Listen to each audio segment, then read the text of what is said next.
Multidom. Um programa de multigente, multicoisas, multiassuntos para você e toda a sua família. Apresentação: Marta Padovese.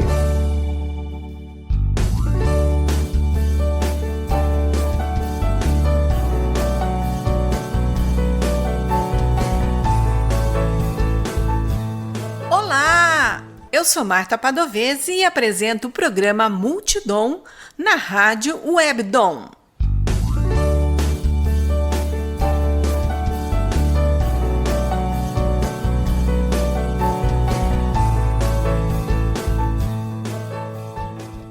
Olá! Hoje nós estamos aqui com a Thaís Matos. A Thaís Matos, ela é formada em letras, português e espanhol, e ela tem pós em gestão de projetos. Ela também é professora de inglês, e o seu aperfeiçoamento de inglês foi no Canadá. Olá, Thaís, tudo bem? Bom dia, tudo bem? Nós vamos hoje falar sobre o livro Orgulho e Preconceito, da Jane Austen. Ela nasceu em dezembro de 1775 e faleceu em 18 de julho de 1817. Ela escreveu vários livros: Razão e Sensibilidade, Mansfield Park, Emma, Northanger Abbey, Persuasion, e também ela escreveu uma peça teatral. Mas hoje nós vamos falar só sobre Orgulho e Preconceito, que inclusive esse livro, Orgulho e Preconceito, foi para as telas do cinema e para as telas da TV. A primeira publicação desse livro foi em 28 de janeiro de 1813. Ele teve uma série em 1995. O Diário de Bridget Jones, em 2001, também é considerado uma adaptação desse livro aí. Teve uma também em Noiva e Preconceito, de 2004, é um filme indiano. O de 2005 é o mais famoso de todos, pelo menos no mundo, porque aquele primeiro, de 1995, é o mais famoso na Inglaterra. Também tem o filme Lost in Austen, 2008, e a série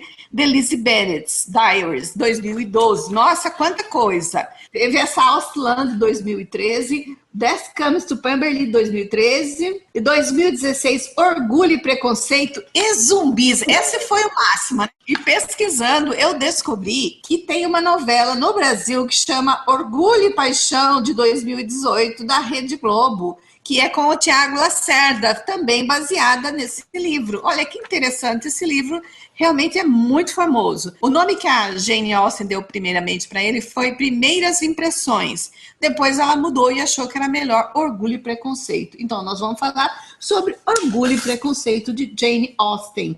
Thaís, por que você escolheu esse livro?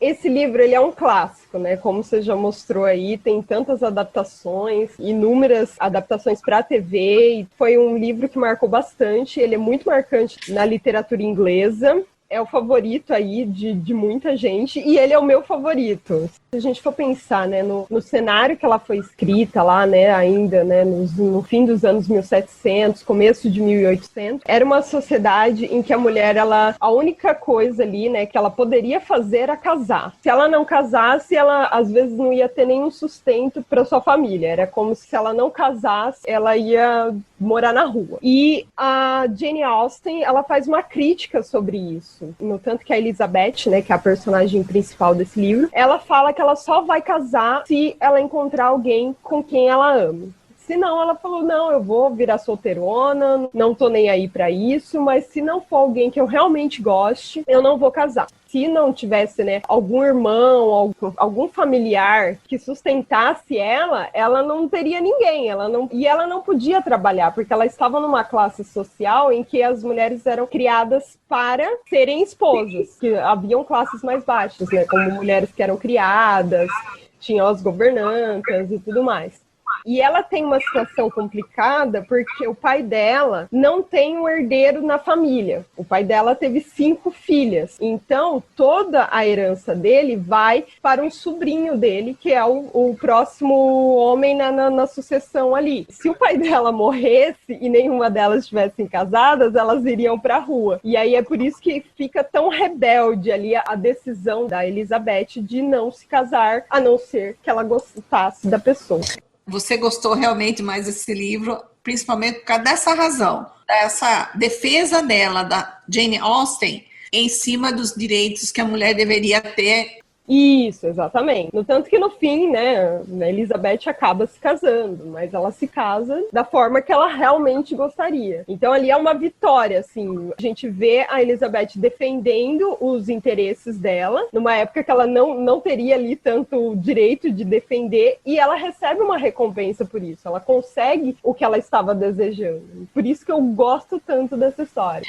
No filme de 2005, que segundo informações, segundo as críticas, é o mais fiel ao livro, a gente percebe a mãe da Elizabeth, a mãe das 5 meninas, tentando arrumar um casamento a todo custo. No filme, ela é bem caricata, assim, daquela mãe estressadinha, estou nervosa, não sei o quê. E você percebe, na verdade, que ela ficava nervosa e preocupada, e era com razão, não era, Thaís? Porque se as meninas não casassem, elas iam ficar na rua. Então a gente pensa, quando a gente está assistindo o filme e vê aquela mulher lá, toda preocupada, toda nervosa, inclusive o Mr. Darcy faz uma observação negativa sobre ela, mas ele não entende porque ela é daquele jeito, porque ela estava tão preocupada que as filhas casassem para não ficar sem um teto, que ela realmente ficava nervosa, ela ficava estressada com aquilo para ela era uma missão, e ela realmente tinha essa missão de casar as filhas.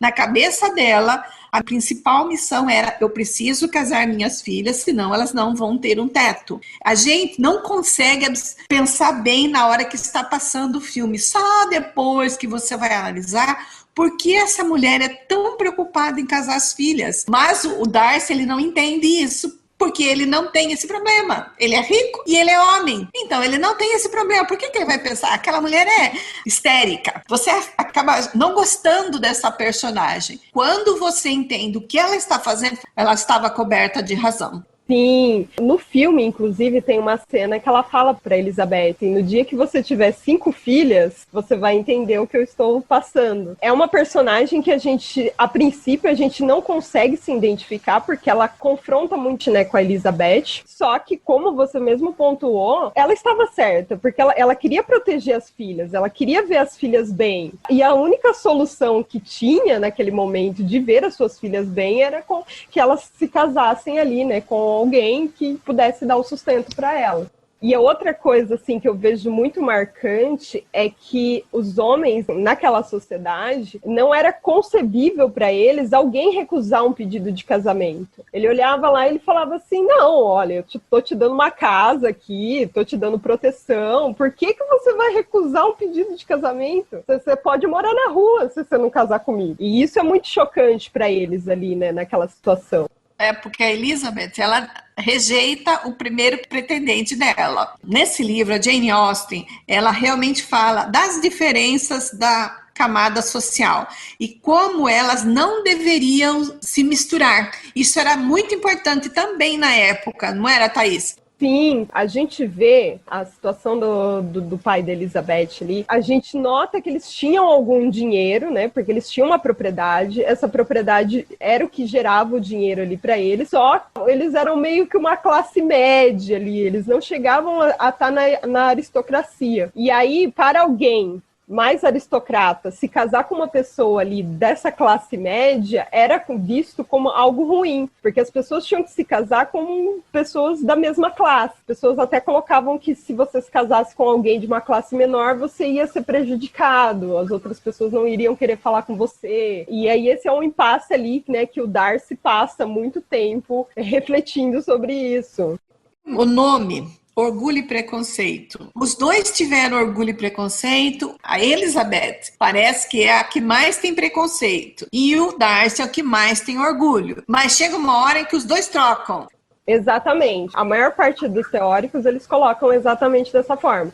O Darcy como orgulho e a Elizabeth como preconceito, porque no momento ali, né, que eles se conhecem, o Darcy meio que fala que a Elizabeth não é tão bonita assim e tudo mais, e ela escuta isso, então ela já começa a nutrir ali um pequeno ranço dele ali logo no começo. Então o preconceito vai aí. E o Darcy, ele tem todo aquele orgulho pensando assim, eu não preciso conversar com essas pessoas são inferiores a mim. Eu não preciso ser legal com elas, eu não preciso conversar com elas. Mas ao longo da história, isso vai mudando. Às vezes a Elizabeth que tá mais orgulhosa, às vezes é o Darcy que tem mais preconceito. O preconceito do Darcy, inclusive, cai em cima da família dela, que ele não entende, né, por que a mãe dela é daquela forma. E a Elizabeth também tem toda essa parte do orgulho. Ela não vê ali como uma necessidade de casamento. Ela se acha melhor que aquilo. Ela fala, não, eu não vou casar só porque eu preciso de um lar. E começa ali, né, um como orgulho, outro como preconceito, mas isso vai se juntando e se separando ali, mudando de personagens ao longo da trama.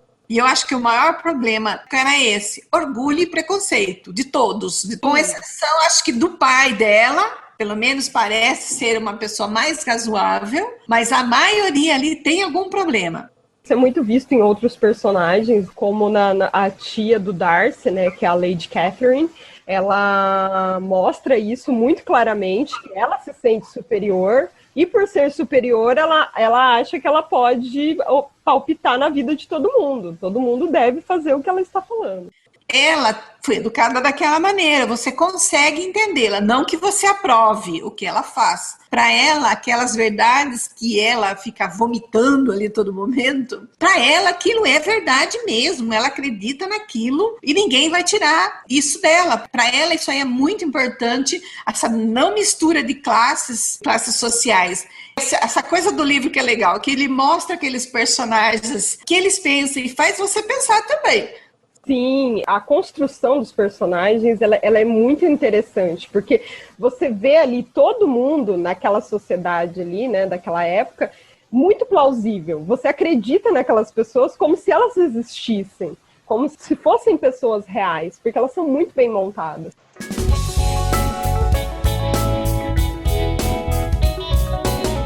Você ouve o programa Multidom, apresentação Marta Padovese. No Ouvindo Livros de hoje, Orgulho e Preconceito de Jane Austen, com comentários de Thaís Matos.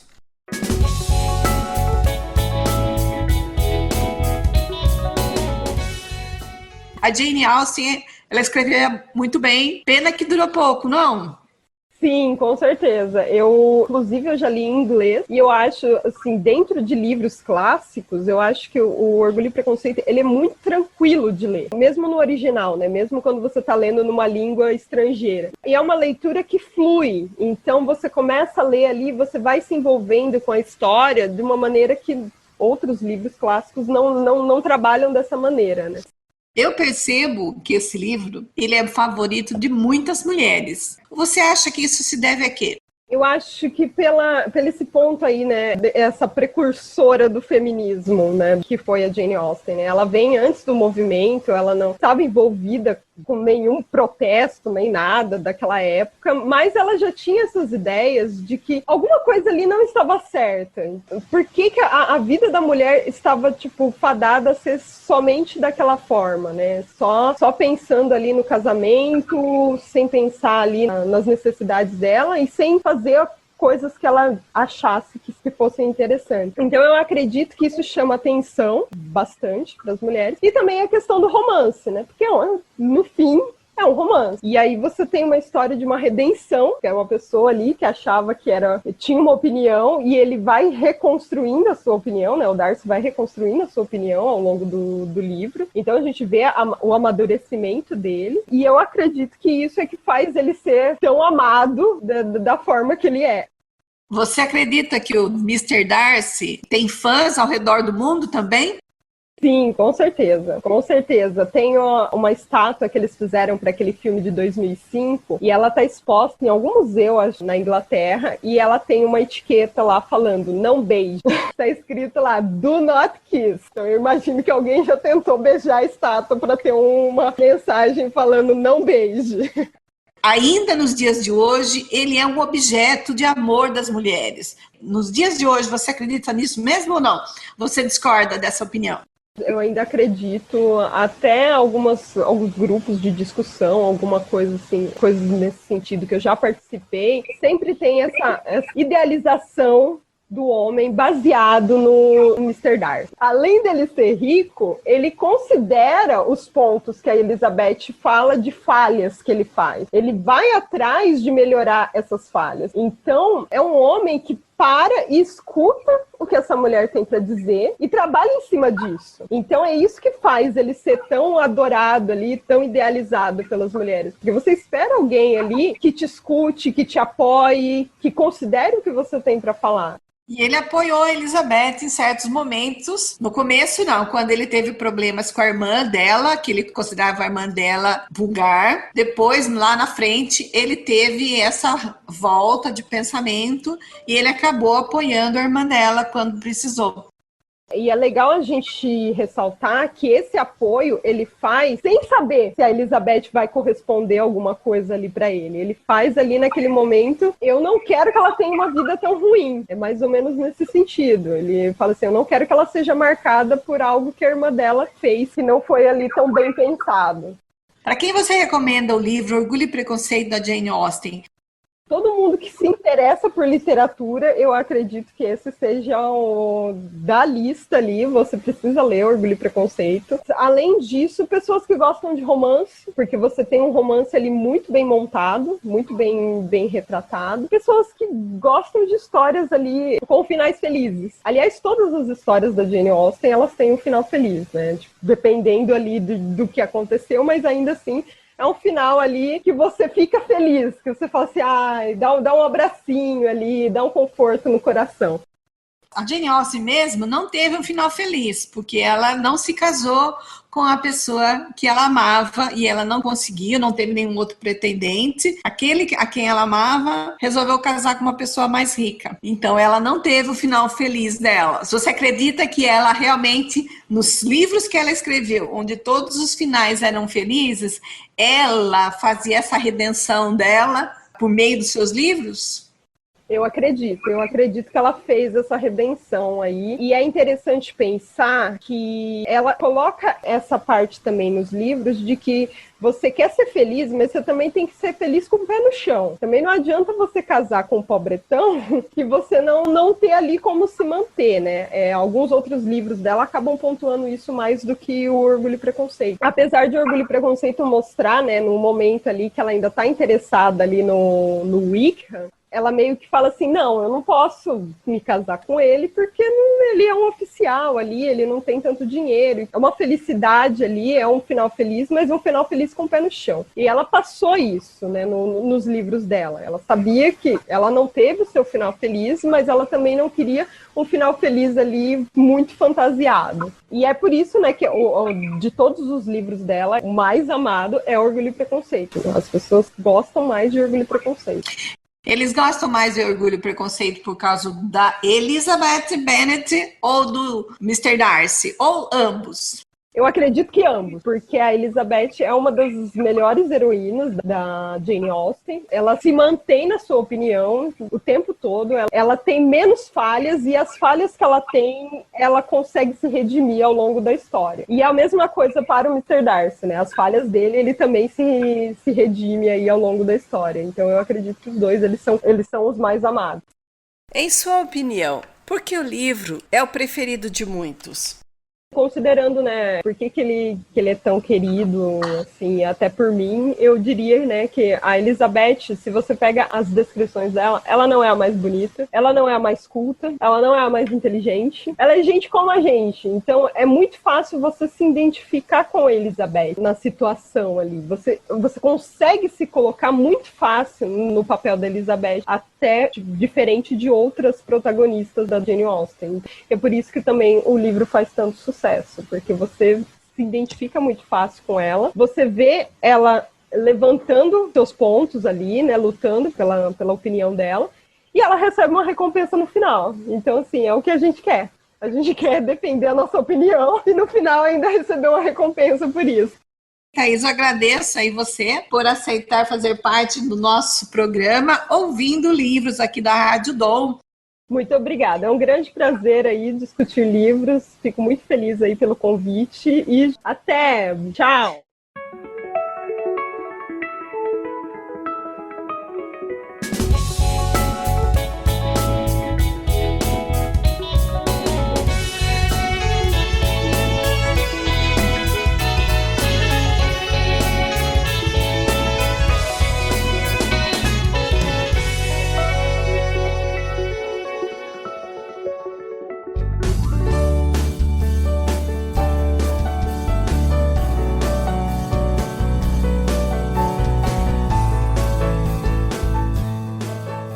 O Bloco Bora Lá de Santa Bárbara do Oeste esteve no último domingo, dia 2, em São Pedro, a convite do Hotel Fazenda Cachoeira da Furna, encerrando o desfile de blocos da noite. O trajeto começou pela rua Malaquias Guerra e contornou toda a praça central. Os hóspedes foram levados ao local pela organização do hotel para brincarem na grande festa de rua que é o Carnaval. Priscila Bertato, uma das proprietárias do hotel, explicou que todo ano o hotel procura por uma banda que traga a alegria do carnaval no interior e elogiou a atuação do bloco. Meu nome é Priscila Bertato, eu sou uma das proprietárias do Hotel Fazenda Cachoeiras da Furna de São Pedro. E como tradição, todo ano a gente procura uma banda, né, uma equipe que que traga um carnaval que remeta à tradição realmente do carnaval. Ano passado a gente colocou uma bateria de escola de samba. Esse ano a gente teve a sorte de achar o grupo Bora Lá, né, que traz essas marchinhas, traz realmente o verdadeiro carnaval para os nossos foliões, que o nosso público é um público que gosta desse tipo, é um público família, aonde vai crianças, vão idosos, pais e toda a equipe aqui do hotel também. Então, encaixou perfeitamente ao perfil de hóspede que a gente tem aqui, a contratação do grupo Bora Lá. A gente vê que é uma mistura de pessoas,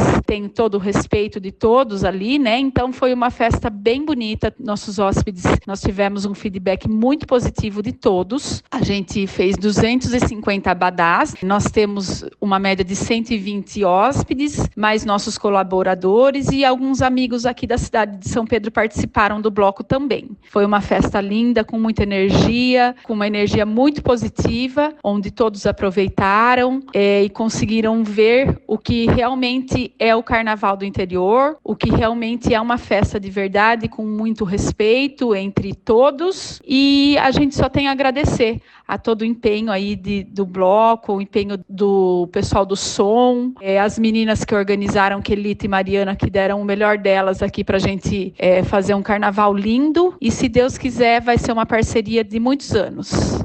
O bloco carnavalesco Bora Lá agitou a folia com marchinhas tradicionais do carnaval de rua, como Mamãe Eu Quero, Jardineira, Sassaricando, A Sogra, Jacaré e Aurora. O repertório da banda e bloco conta com aproximadamente 50 músicas já conhecidas do público e este ano lançou seu próprio jingle, Bora, Bora Lá.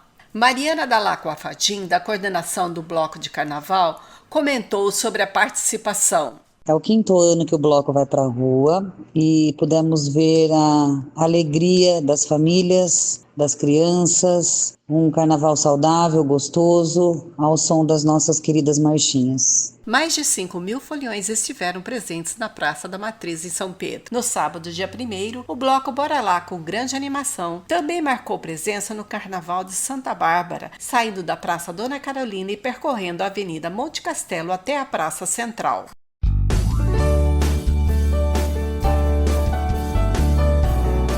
Quer entrar em contato conosco, deixar um recado ou ouvir de novo? Acesse www.radiowebdom.com ou envie seu e-mail para radiowebdom@gmail.com. Você também pode entrar em contato conosco pelo Instagram e Facebook Marta Padovese. O programa Multidom tem o apoio da Rádio Webdom. Produção e apresentação Marta Padovese. Edição de áudio Heraldo Vaz e Marta Padovese. Direção-geral, jornalista Fátima Franco.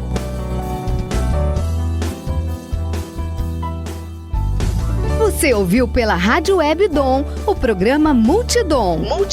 Um programa para você e toda a sua família. Apresentação Marta Padovese.